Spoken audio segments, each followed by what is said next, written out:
You cannot lose 10 pounds of fat mass in 1 week. And just as I say that here, lots of people are going to X out this video and search for another video on how to lose 10 pounds in 1 week. You might be able to get fast results for the short term, but if you want to keep that fat off long term, you won't be able to see it happen fast. And you'll probably click back on this video a year from now.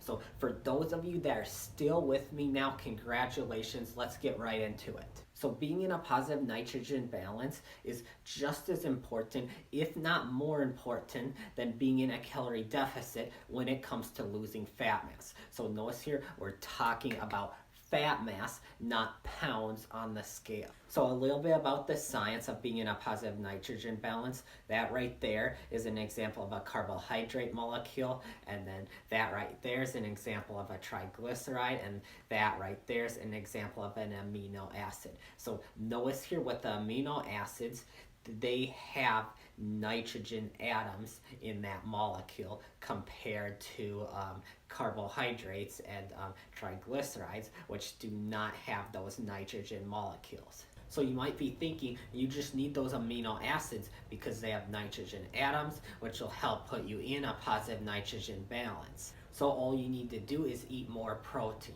but there's more to it than that. Yeah, eating protein will help put you in a positive nitrogen balance, but we also got carbon, oxygen, and hydrogen atoms in those amino acids too. So to make things simple here, the amino acids can be converted into the carbohydrate fuel, glucose, but carbs cannot be converted into amino acids. So we do not want the amino acids to be converted into carbs, glucose, but we want them to stay as amino acids so we can repair and build the muscle. So you're going to need to do the necessary training that fits your individual needs to help you build muscle mass. For more information on that, click the top right corner. So you need to make sure you're getting enough protein, so you should be getting 0.8 grams per pound of body weight.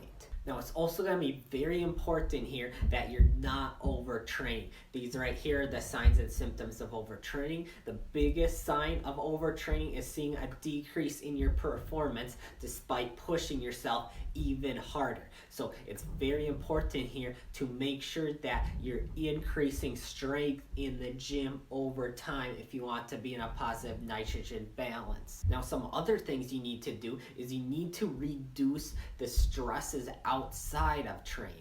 So you might have school and work and lots of things you need to do, but you just need to make sure it's not stressful. It's all about how your mind perceives the stress. So you need to make lists of things you need to do. You need to stay organized so you can reduce the stress outside of training. This is going to be very important because this can also contribute to overtraining. So really make sure you put lots of effort here into reducing stress. I also got some playlists here explaining how there's a correlation between stress and abdominal fat. Now you also need to make sure that you're getting enough sleep. So on average, adults need 8 hours of sleep, but this could be different for different people. But it's very important to make sure that when you wake up that you feel energized. And you also, for the most part, should be sleeping throughout the night. It's alright if you wake up at the end of your sleep cycle, but you should, for the most part, be sleeping throughout the night. Now, if you're not getting good quality sleep at night, it is possible you could have one of those sleeping disorders there. Sleep is a little outside the range of my expertise, so you should see a physician if you think you have one of those sleeping disorders or just struggle at sleeping at night. But the point is here, sleep is important for putting yourself in a positive nitrogen balance. Alright, so a quick recap of what we covered is get enough protein, do the necessary training that fits your individual needs to help you build muscle mass, and then do not overtrain, but at the same time do not undertrain either. Reduce the other stresses outside of training, and then make sure you get enough sleep. So make sure you're doing those 5 things right there. I'm going to be coming out with a new video explaining why those things are so effective to help you keep weight off long term. So make sure you hit that subscribe button so you do not miss out on that video. Also, I wish the best of luck to each and every one of you at achieving your fitness goals.